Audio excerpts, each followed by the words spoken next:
नमस्कार, मैं हूं शम्स ताहिर खान और आप देख रहे हैं वारदात। राजा रघुवंशी पर जब कुल्हाड़ी से पहला वार किया गया तब उसकी पत्नी सोनम उसके करीब खड़ी थी, लेकिन कुल्हाड़ी के पहले वार के बाद ही राजा के जिस्म से खून बहने लगा और वो दर्द से चीखने लगा। सोनम से उसकी चीख सुनी नहीं गई और वो वहां से थोड़ी दूर चली गई।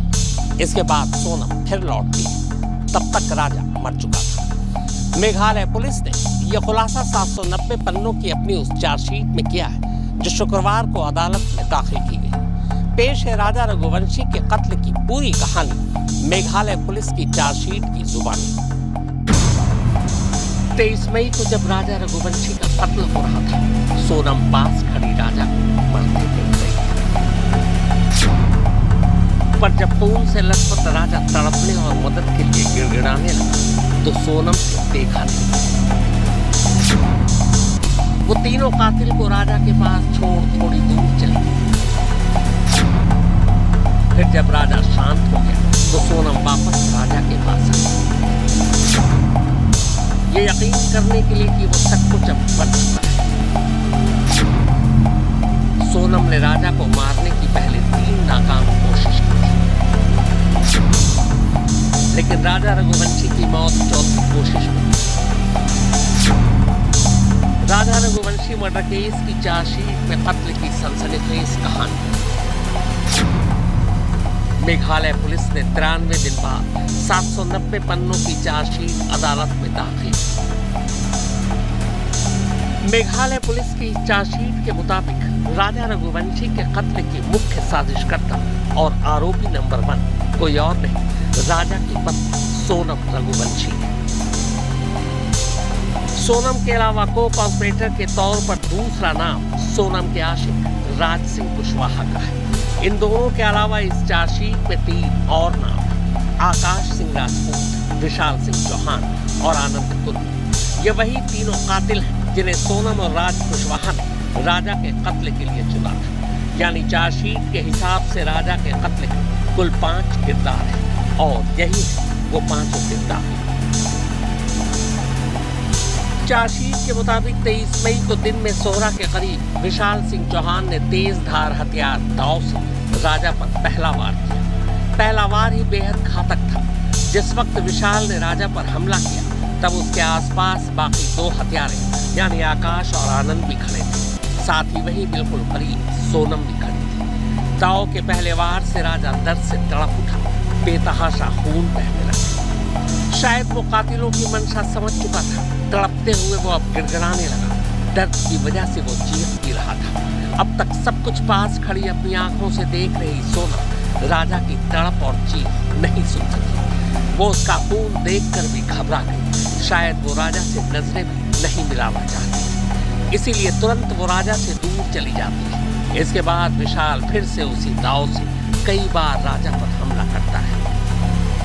थोड़ी देर बाद जब राजा की चीख खामोश हो जाती है तब दूर पीठ पीछे किए खड़ी सोनम वापस लौटती है। विशाल से पूछती है कि राजा मर गया या अब भी जिंदा है। इसके बाद जब उसे यकीन हो जाता है कि राजा मर चुका है तब तीनों कातिलों के साथ सोनम भी लाश उठाने में मदद करती है और फिर उसे खाई में फेंक देती है। इसके बाद सोनम तीनों कातिलों के साथ तेज कदमों से कुछ दूरी तक चलती है और फिर तीनों को एक जगह छोड़कर वहां से अकेले निकल पड़ती है। चार्जशीट के मुताबिक 23 मई से पहले सोनम ने अपने पति राजा को मारने की 3 और कोशिश की थी। पहली कोशिश 21 मई को गुवाहाटी में की गई। तीनों कातिल सोनम और राजा से पहले गुवाहाटी पहुंच चुके थे, लेकिन गुवाहाटी में ऐसी कोई सुनसान जगह मिली ही नहीं। ऊपर से तीनों कातिलों और खुद सोनम के लिए गुवाहाटी एक नई और अनजान जगह थी। इसीलिए 21 मई की पहली कोशिश नाकाम रही। इस पहली नाकाम कोशिश के बाद ही सोनम ने अपने प्रेमी राज कुशवाहा के साथ मिलकर अचानक मेघालय जाने का प्लान बनाया। 21 मई को सोनम और राजा मेघालय पहुंचे। पीछे पीछे तीनों कातिल भी मेघालय पहुंच चुके थे, क्योंकि सोनम लगातार फोन पर उन्हें अपना प्लान, रूट सब कुछ बता रही थी।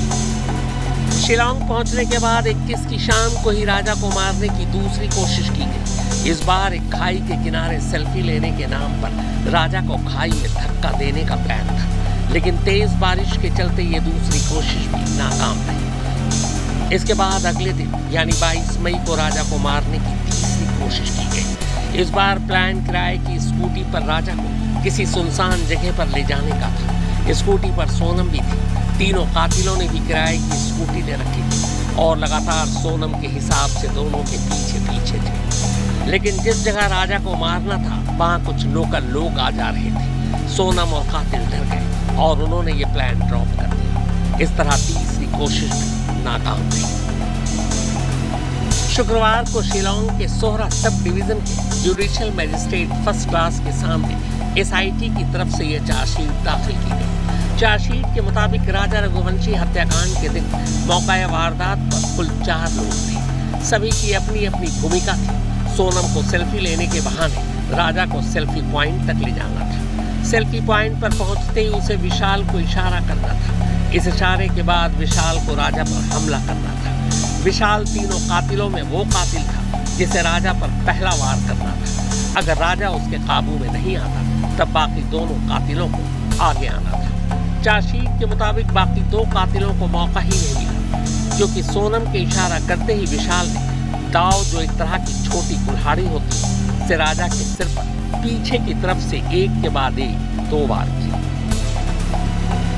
दूसरा किलर आकाश सेल्फी पॉइंट से कुछ दूरी पर ही बैठकर निगरानी कर रहा था, ताकि कोई वहां अचानक आ जाए तो वो आगाह कर सके। जबकि आनंद भी विशाल के करीब ही था। वो आनंद ही था जिसके आईडी पर सिम कार्ड खरीदे गए थे। जबकि सोनम का प्रेमी राज कुशवाहा शिलांग से दूर इंदौर में बैठा लगातार सोनम को गाइड कर रहा था। इन 5 के अलावा चार्जशीट में सबूत मिटाने और कातिलों की मदद करने के लिए 3 और लोगों को भी आरोपी बनाया गया है। इनमें से एक है लोकेंद्र तोमर, दूसरा बल्ला अहिरवार और तीसरा शिलोन जेम्स। ये तीनों वही हैं जिन्होंने कत्ल के बाद इंदौर वापस लौटी सोनम को पनाह देने और जरूरी सबूतों को जलाने में मदद की थी। मेघालय पुलिस के मुताबिक इन तीनों को लेकर जल्दी एक सप्लीमेंट्री चार्जशीट दाखिल की जाएगी। 790 पन्नों की चार्जशीट में मेघालय पुलिस ने उन तमाम सबूतों का भी जिक्र किया है जो आरोपियों के खिलाफ है। इनमें कई सीसीटीवी कैमरे की तस्वीरें, मोबाइल की तस्वीरें, स्टे होम, किराए की स्कूटी और मोबाइल के कॉल डिटेल शामिल है।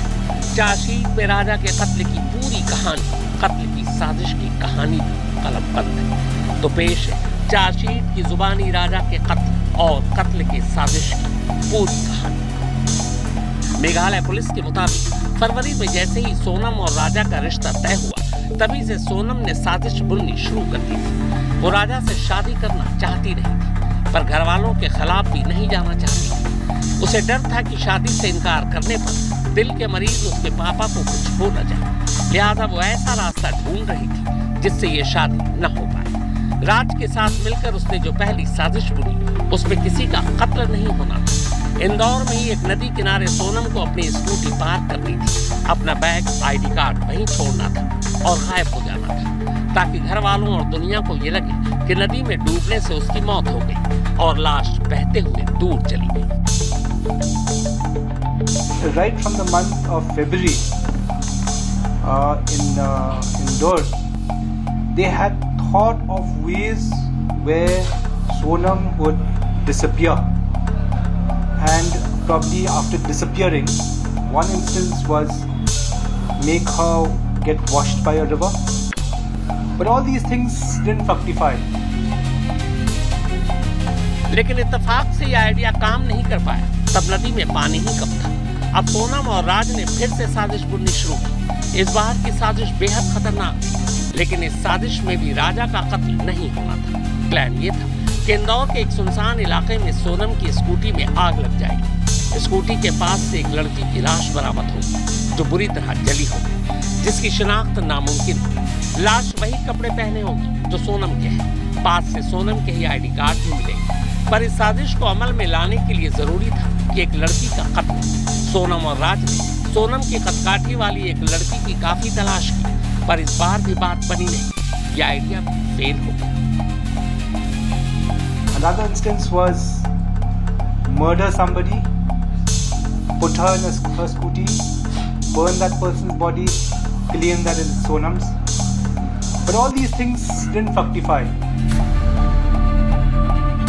अब मई का महीना शुरू हो रहा था। शादी की रस्मों के दौरान सोनम का घर से निकलना मुश्किल था, लिहाजा आखिरी बार 1 मई को सोनम और राज मिलते हैं और आखिरी साजिश मिलते हैं।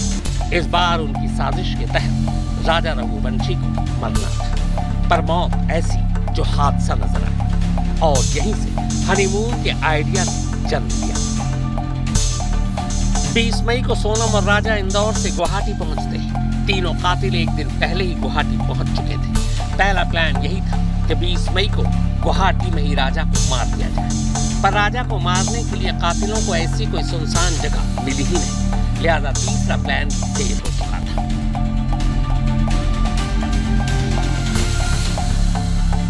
So when Raja and Sonam got married and they came for darshan to Kamakhya,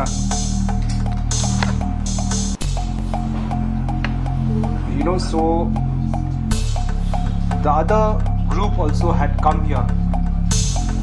In fact, the 3 people had come much before, a few days before, on the 19th, and they had plans actually to eliminate Raja somewhere in Guwahati. Since it didn't fructify there also, Guwahati का plan fail होते ही सोनम का ही idea था कि वहां से इंदौर लौटने की बजाय मेघालय जाया जाए। 21 मई को दोनों मेघालय पहुंचते हैं। तीनों कातिल पीछे पीछे मेघालय भी आ जाते हैं। ये चेरापूंजी का नौगरियाट इलाका है। 23 मई की सुबह 9:45 पर यूट्यूबर देवेंद्र सिंह यहाँ से गुजर रहे। वो इस जगह पर मेघालय के डबल डेकर रूट ब्रिज को देखने आए थे। पूरे रास्ते उनका कैमरा ऑन था, सब कुछ रिकॉर्ड हो रहा था। इसके बाद देवेंद्र सिंह वापस लौट जाते हैं। बाद में जब वो शूट किए हुए इस ट्रैवल वीडियो को देखते हैं तो एक तस्वीर पर नजर पड़ते ही वो चौंक उठते हैं। दरअसल अनजाने में देवेंद्र सिंह के इस वीडियो में सोनम और राजा रघुवंशी कैद हो चुके थे।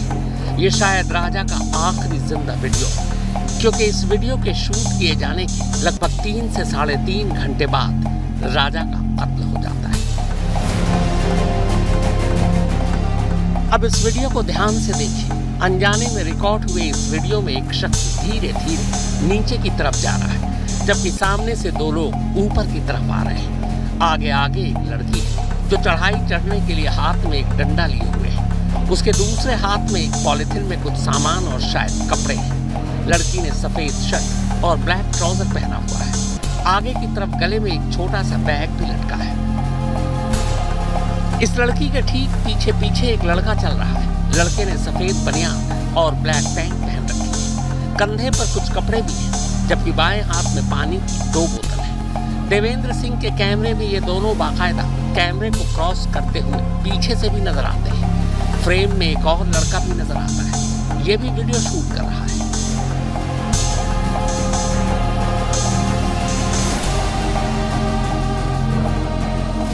ये लड़की सोनम है और इसके पीछे पीछे चल रहा ये लड़का राजा रघुवंशी। देवेंद्र सिंह चढ़ाई से नीचे की तरफ उतर रहे, जबकि सोनम और राजा ऊपर की तरफ जा रहे हैं। ये वही चढ़ाई है जहां तक जाने के लिए करीब 3000 स्टेप चलना पड़ता है। 23 मई की दोपहर इसी चढ़ाई पर चढ़ते हुए लगभग 1:30 बजे के आसपास सोनम और राजा इस जगह पहुंचे थे। यहाँ पर एक टूरिस्ट स्पॉट है, सेल्फी पॉइंट भी है। नीचे गहरी खाई के ऊपर इस जगह ऊंची ऊंची रेलिंग लगा दी गई है। यह वही जगह है जहां पर 23 मई की दोपहर राजा का कत्ल हुआ था। असल में यहां तक आने की खबर सोनम तीनों कातिलों को पहले ही दे चुकी है।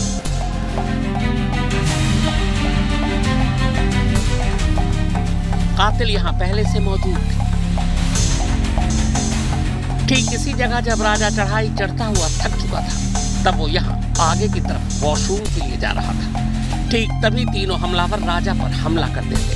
सोनम यहीं राजा से कुछ दूरी पर खड़ी थी। वो अपनी आंखों के सामने राजा को मरते हुए देख रही थी और खुद मरने से पहले राजा भी सोनम को इस रूप में देखकर शायद जान चुका था कि उसकी जान लेने वाली कोई और नहीं बल्कि 12 दिन पुरानी उसकी दुल्हन। राजा मर चुका था। अब प्लान के तहत उसकी लाश खाई में फेंकी जानी थी, लेकिन रेलिंग काफी ऊंची थी। राजा की लाश उठाकर रेलिंग के ऊपर ले जाना और फिर वहां से नीचे फेंकना तीनों कातिलों के लिए मुश्किल हो रहा था। तब ऐसी सूरत में खुद सोनम आगे बढ़कर राजा की लाश उठाने और खाई में फेंकने में तीनों कातिलों की मदद करती है। लाश को ठिकाने लगाने के बाद तीनों कातिल और सोनम यहाँ से कुछ दूर तक पैदल जाते हैं। इसके बाद जहाँ उन्होंने स्कूटी पार्क की, वहाँ से 2 स्कूटी पर चारों बैठकर निकल जाते हैं। एक स्कूटी खुद सोनम चला रही थी, राजा के 3 कातिलों में से एक कातिल को पीछे बिठाकर। इस इलाके से निकलने के बाद 23 मई की शाम को ही तीनों कातिल एक साथ मेघालय छोड़ देते हैं। सोनम भी उसी शाम चेरापूंजी से एक टैक्सी में बुर्का पहनकर यहाँ से निकल जाती है। Vicky, who's Vishal Chauhan, had given her a burqa which Raj had given to her, had given to him. She wore this burqa, came to Police Bazaar, took tourist taxi down to Guwahati. Sonam taxi से मेघालय से गुवाहाटी पहुंचती है। गुवाहाटी से वो सिलीगुड़ी के लिए बस पकड़ती है। सिलीगुड़ी से एक और बस से वो पटना जाती है। पटना से फिर वो बस के रास्ते आरा जाती है। आरा से सोनम ट्रेन पकड़ती है और लखनऊ पहुंचती है। लखनऊ पहुंचने के बाद वो फिर बस पकड़ती है और इंदौर चली जाती है। जिस दिन सोनम इंदौर पहुंची थी तब तारीख थी 25 मई। In Guwahati, she went to Pokhara, ISBT. ISBT boarded a bus to Siliguri. Siliguri changed bus. We went to Patna. From Patna, took a train or from Patna she took, I think, a bus to Ara. From Ara, and from Ara she took a train to Lucknow. Lucknow she took a bus to Indore. यानी राजा का कत्ल करने के 2 दिन बाद सोनम इंदौर आ चुकी थी। इंदौर से वो बुर्के में देवास गेट इलाके में एक अपार्टमेंट में पहुंचती है, जहां उसने पहले से ही किराए पर एक कमरा ले रखा था। असल में तब तक सोनम और राजा रघुवंशी की खबर मीडिया में सुर्खियां नहीं बनी थी। सोनम के इंदौर पहुंचने के अगले दिन 26 मई को पहली बार सोनम और राजा के 2 भाई दोनों को तलाशने मेघालय जाते हैं और वहां पुलिस में गुमशुदगी की रिपोर्ट दिखाते हैं।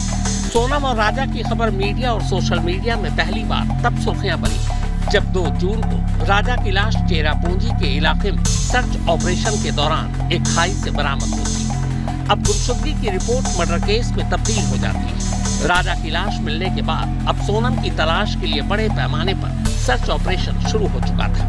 इंदौर में सोनम की सुरक्षित और जिंदा वापसी के लिए बाकायदा दुआओं और प्रार्थनाओं का सिलसिला चल पड़ा था और ये सब कुछ सोनम इंदौर में एक कमरे में रहते हुए देख और सुन रही थी। आज तक ब्यूरो। राजा रघुवंशी मर्डर केस में चार्जशीट दाखिल होने के बाद अब उम्मीद है कि अक्टूबर से ट्रायल शुरू हो जाए।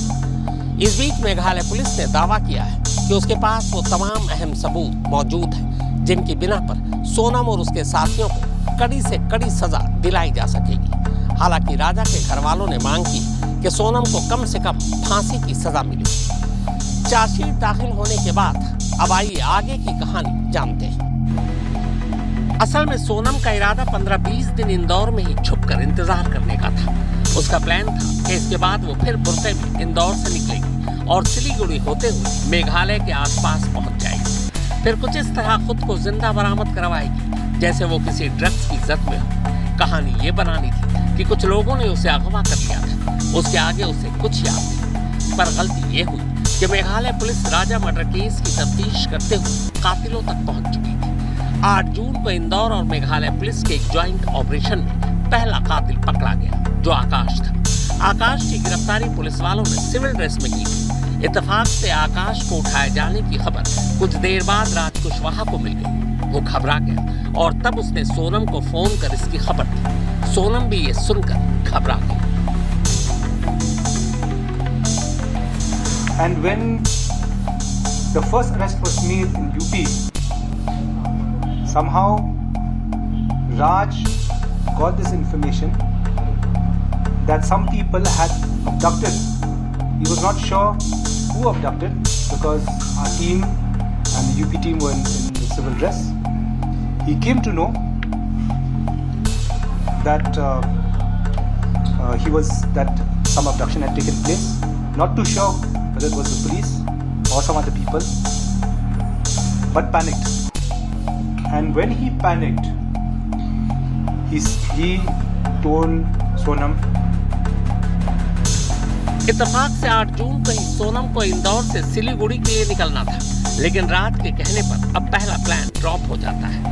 राज सोनम को इंदौर से निकलकर गाजीपुर पहुंचने को कहता है, तो सोनम से ये भी कहता है कि गाजीपुर पहुंचने के बाद वो खुद अपने घर वालों को फोन कर खुद के जिंदा होने की बात बता दे।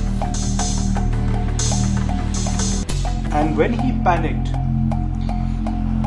he told Sonam, wherever you are, call up your family, say that you've just escaped from an abduction. And that's how this whole thing was,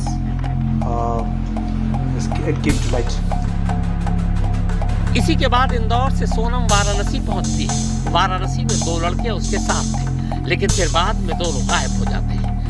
Sonam Varanasi से एक बस में बैठती है और गाजीपुर पहुंच जाती है। इत्तेफाक से सोनम जिस बस में बैठी थी, उसी बस में लखनऊ से गाजीपुर अपने घर आ रही एक लड़की उजाला भी बैठी थी। सोनम ने उजाला से गोरखपुर के बारे में पूछा था। हालांकि सोनम के उतरने से पहले उजाला बस से उतर चुकी थी। वाराणसी कैंट से जब सोनम बस में बैठी तब रात के करीब 11 बज रहे थे। इसके बाद गाजीपुर में रात 2 बजे वो इसी ढाबे पर पहुंचती है और ढाबे वाले से फोन लेकर अपने भाई को फोन करती है। यहीं से सोनम की गिरफ्तारी होती है। आज तक ब्यूरो। तो वारदात में फिलहाल इतना ही, मगर देश और दुनिया की बाकी खबरों के लिए आप देखते रहिए आज तक।